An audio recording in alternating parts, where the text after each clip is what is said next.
Israël daal dina amal ay bombardement tey jii ci bésub arjuma ji bombardé nag fa nga xam ne moo nekk ca wetu palais président bu réewum Syrie ca Damas ñoom nag ñu ngi def ni di mel ginnaaw bu kilifa bu mag bokk ci xeet bu ñuy wax Druze du Cheikh Hikmat al-Hashrin ñaawlu woon rek jëfin li nga xam ne ñenn ci armée syrien yi jotoon nañ ko def ci semaine yi weesu moom nag ñu gis ne Druze yooyu Israël nag da leen di faral di protéger di leen jàppale bu baax a baax Cheikh Hikmat al-Hashrin waxoon ne rek wala accusé woon président Syrie bu bees bi di Ahmed al-Shara ne la ko yitteel daal dafa bëgg a def génocide maanaam xeet bu ñuy wax Druze mu daal di leen faat bu ñu jeex tàkk ca fa nga xam ne moom moo nekk ca Syrie semaine yi weesu tax ay xeex yu métti jotoon nañ am seen diggante ak ñi nga xam ne ñoo yore nguur ga bees ba lu tolloo ko téeméeri nit jot ca ñàkk seen bakkan ginnaaw bu cheikh boobee nag ñaandi ndimbal ca réewum Israël nag daal dina déggal boppam amal bombardement ca capitalu Syrie di Damas bombardé fa nga xam ne nag moo nekk ca wetu palais présidentiel ba. jóge fi nga xam ne nag moom mooy Moyen-Orient dem ca Afrique de l'Est ambassadeur bu réewum Amérique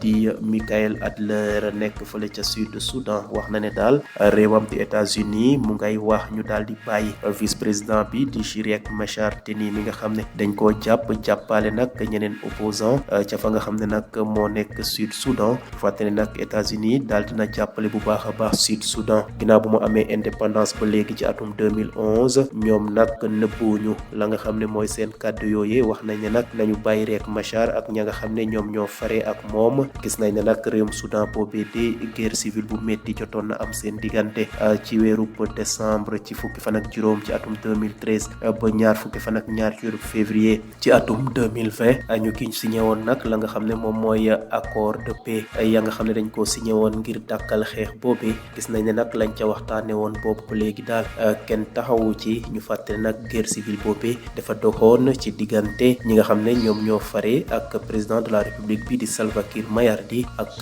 ñooñ nga xam ne ñooy ñooñu vice président bi di Riek Machar.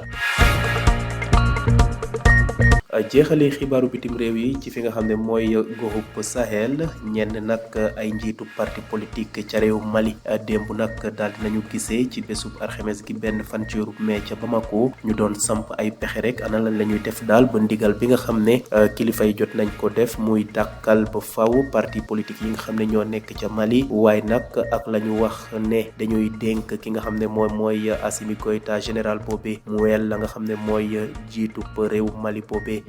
ci juróomi at yi di ñëw ñoom nag nee na ànd nuñ ci ba tax na nag ëllëg ci bésub samedi gi ñetti fan ci weeru mai dinañu amal ndaje ca Bamako di capitalu Mali daal di fësal ab déclaration boo xam ne ñoom ñëpp ñoo cay bokk addu ci ni ni mel. L'État hébreu a mené aujourd'hui vendredi des frappes ciblées près du palais présidentiel à Damas, concrétisant sa menace de riposte contre le régime syrien. Cette attaque survient après que le leader de la minorité druze protégé par le pouvoir d'Israël, Cheikh Hikmat al-Hashrin, qui a accusé le nouveau président syrien Ahmed al-Shara de commettre un génocide contre sa communauté après des affrontements confessionnels en début de semaine qui ont fait plus de 100 morts selon une ONG.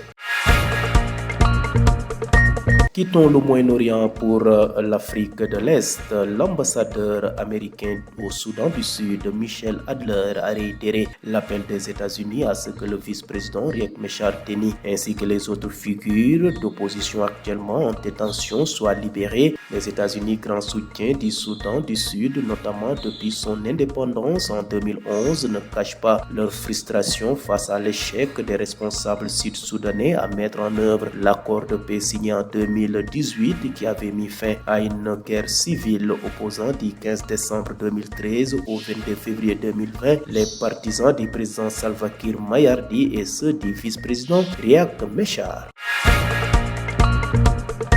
Bouclons rapide de survol de l'actualité internationale dans le Sahel où les dirigeants d'une centaine de partis, les principaux du pays, se sont réunis jeudi 1er mai à Bamako pour convenir d'une stratégie commune. Les autorités de transition ont initié la mise en œuvre des recommandations ici, des concertations des forces vives qu'elle avait orchestrées et qui prévoient notamment la dissolution de tous les partis existants et l'installation du général Hassimi Goïta à la tête du Mali. Sans élection, les partis politiques rendront public demain samedi 3 mai une déclaration commune lors d'un grand rassemblement dans la capitale malienne, Bamako.